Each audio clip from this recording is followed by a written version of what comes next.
ଧୋଇ ପାରୁନାହିଁ। ସେଥିପାଇଁ ତ କହୁଛି ଆଜିକାଲି ଯୋଉ ସୁନାର ହରିଣୀ ଗୋଡ଼ାଉନା ତାଙ୍କ ପଛରେ ସଦର ନା କଣ? କାହିଁ ମିଛ ଭାବୁଛ? ନାଇଁ ଭାବିଲି। ସତ ବୋଲି ଭାବ। ଆଚ୍ଛା ହଉ ଭାବିଲି। ଆଜିକାଲି ଯୋଉ ସୁନାର ହରିଣୀ ଗୋଡ଼ାଉନା ତାଙ୍କ ପଛରେ ଧରି ପାରିବନି, ଫେରି ବି ପାରିବନି, ପାଗଳ ସାଜିବ ମିଛରେ। ସୁନାର ହରିଣୀ ପଛେ ରାମଚନ୍ଦ୍ର ଧାଇଁଥିଲେ, ସ୍ୱୟଂ ଭଗବାନ ହେଇଯିଏ କି? ଆଚ୍ଛା ଭାଇ ସୁନାର ହରିଣୀ ପଛେ ରାମଚନ୍ଦ୍ର ଧାଇଁଥିଲେ, ସ୍ୱୟଂ ଭଗବାନ ହେଇଯିଏ କି? ପ୍ରଭୁ ରାମଚନ୍ଦ୍ର ଯେତେବେଳେ ଗୋଡ଼େଇ ଗୋଡ଼େଇ ଗଲେ, ହଁ ମୁଁ ଶଳା ଟିକିଏ ମୁଁ ବି ଗୋଡ଼େଇ। ହେ ବିଶୁ, ତମେ ଆଜିକାଲିକା ପୁଅରେ ମଧ୍ୟ ପୁରାଣକୁ ନେଇ ତମର ଗାଢ ପାଣ୍ଡିତ୍ୟ ଅଛି। କଣ କହିଲ? ଆଚ୍ଛା ତମେ ଯେତେବେଳେ ପୁରାଣକୁ ଏଣ୍ଟ୍ରି କଲଣି, ଆମେ ଟିକେ ଯିବା। ଆସ। ଆଜ୍ଞା ସମସ୍ତେ ଜାଣିଛନ୍ତି ନାରୀ ପାଇଁ ଗୁରୁବଂଶ ଧ୍ୱଂସ ହେଲା। ନାରୀ ପାଇଁ ଗୁରୁବଂଶ ଧ୍ୱଂସ ହେଲା କାହିଁକି ନା ନାରୀ ଆଖି ଲୁହ ପ୍ରମାଣ। ଆଜ୍ଞା ନାରୀ ପାଇଁ ଗୁରୁବଂଶ ଧ୍ୱଂସ ହେଲା, ନାରୀ ଆଖି ଲୁହ ପ୍ରମାଣ। ଆଉ ସତୀ ସୀତା ପାଇଁ ରାବଣ ମରିଛି, ସତୀ ସୀତା ପାଇଁ ରାବଣ ମରିଛି, ପୁରାଣରେ ଅଛି ତାର ପ୍ରମାଣ। ସେଇ ପୁରାଣ ତ ପ୍ରମାଣ କରିଛି ସତୀ ସୀତାଙ୍କର ସ୍ୱାମୀ ଗୋଟିଏ। Absolutely right. ସେଇ ପୁରାଣ ତ ପ୍ରମାଣ କରିଛି ସତୀ ସୀତାଙ୍କର ସ୍ୱାମୀ ଗୋଟିଏ। ହେଲେ ଆଜିକାଲିକା ଝିଅ ଏମାନେ କାଉଣ୍ଟ କରିପାରିବେନି, ରାତି ପାଢିଯିବ। ନିହାତି ଅବାଡୁଅ ସ୍ୱାମୀ ଷାଠିଏ।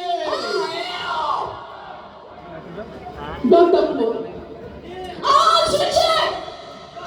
କହିବାକୁ ଚାହୁଁଛୁ ଯେ ବହୁତ କିଛି କହିଯାଉଛ, କିନ୍ତୁ ସେ ସୁଯୋଗ ମୁଁ ତମକୁ ଦେବିନି। କଣ କହିଲ? ଆମର 60 ତମର ମାତ୍ର ଗୋଟିଏ। ଗୋଟିଏ। ହଁ। ଆଗକୁ ଆସୁଛ କାହିଁକି, ମରୁଛ କାହିଁକି? ଆଚ୍ଛା ଟିକେ ପ୍ରମାଣ କରିଦେବା କାହାର 60 କାହାର ଗୋଟିଏ। ହଁ ବର। ତମେ ଜାଣିଥିବ ରାବଣ। ରାବଣ ଆମ ଗାଁର ଯୋଉ ଭାଇ ଥିଲା ଯୋଉ ରାବଣିଆ ତ। ଆଉ ମହାଭାରତ ଗଲାକୁ তুমি ଭାରତ ଟିକେ ଯାଇଛ?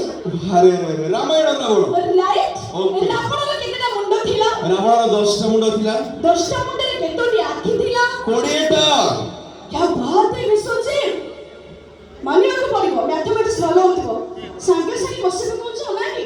ହଁ ଆଜ୍ଞା ସମସ୍ତେ ଜାଣିଛନ୍ତି ରାବଣର 10ଟା ମୁଣ୍ଡ ଥିଲା, 10ଟା ମୁଣ୍ଡରେ 20ଟି ଆଖି ଥିଲା। ବଟ୍ ସେ 20ଟି ଆଖିରେ ସେ ନଜର ଦେଇଥିଲେ ମାତ୍ର ଜଣଙ୍କ ଉପରେ।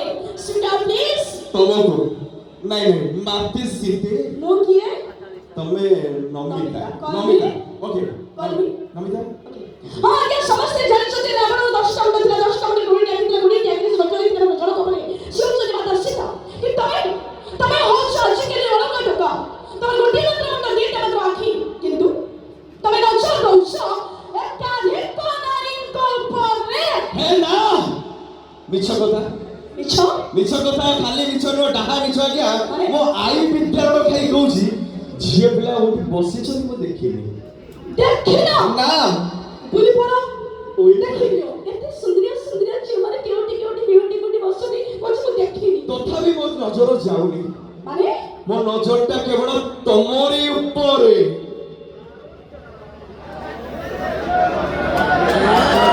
ମାନେ ଏତେ ସାରା ସୁନ୍ଦର ଝିଅଙ୍କ ଭିତରେ ମୁଁ ବି ଜଣେ ସୁନ୍ଦରୀ। Yes. I can't believe this, sir. ଆଜି ମୁଁ ବିଶ୍ୱାସ ପ୍ଲିଜ ପ୍ଲିଜ ପ୍ଲିଜ ଆଟେନସନ। ଆଚ୍ଛା ମୁଁ ଏତେ ଦିନ ଯାଏ ବଡ଼ ଦ୍ୱନ୍ଦ୍ୱରେ ଥିଲି। ଦ୍ୱନ୍ଦ୍ୱ? ହଁ କୋଉଟା? ମୁଁ ବହୁତ କନଫ୍ୟୁଜରେ ଥିଲି। ମୁଁ ଏତେ ସାରା ଖାଦ୍ୟ ଖାଉଛି, ମୋର ଯାଉଛି କୁଆଡ଼େ? ମାନେ ହେ ଆରିକା ନଜର ମୋ ଉପରେ ପଡ଼ିଛି। ହେ ଭଗବାନ। ହଁ ସେଇଥିପାଇଁ ମୁଁ ଯେତେ ଯାହା ଖାଇଲେ ବି ମୋର କିଛି ବି ଆକ୍ସନ ନାହିଁ, ରିଆକ୍ସନ। ଝଡ଼ି ଯାଉଛି। ହଁ ଝାଉଁଳା ଗଛ ଭଳିଆ ଝଡ଼ି ଯାଉଛି। ତେଣୁକରି ତମ ସହିତ ଏଠି ଗୋଟେ ସେକେଣ୍ଡ ମୁଁ ଟାଇମ୍ ୱେଷ୍ଟ କରିବିନି, କାହିଁକିନା ତମ କାଳ ନଜର ଆଗରେ ଏଠି ରହିବା ଯାହା ବେକରେ କୌଣସି ବାନ୍ଧି ଭରା ନଈକୁ ଡେଇଁବା ସେଇଆ। କେ ବକବାସ। ଇଏ ବେକର କୌଣସି ବାନ୍ଧିଲେ ବି ତମେ ଭରା ନଈରେ ବୁଡ଼ିବନି, କାହିଁକିନା ତମ ସ୍ୱାସ୍ଥ୍ୟ ଅବସ୍ଥା ଯାହା ମୋ ହାତ ଧରି ନେଇଛ ଟାଣିକି ଭିତରକୁ ନେଇକି ନାଇଁ ନାଇଁ ମ୍ୟାଡ଼ାମ ବଞ୍ଚିଥାନ୍ତୁ, କାମରେ ଆସିବେ। ସମୟ ଅଛି ଆପଣଙ୍କ ପାଇଁ ଜବରଦସ୍ତ ଡ୍ୟାନ୍ସର।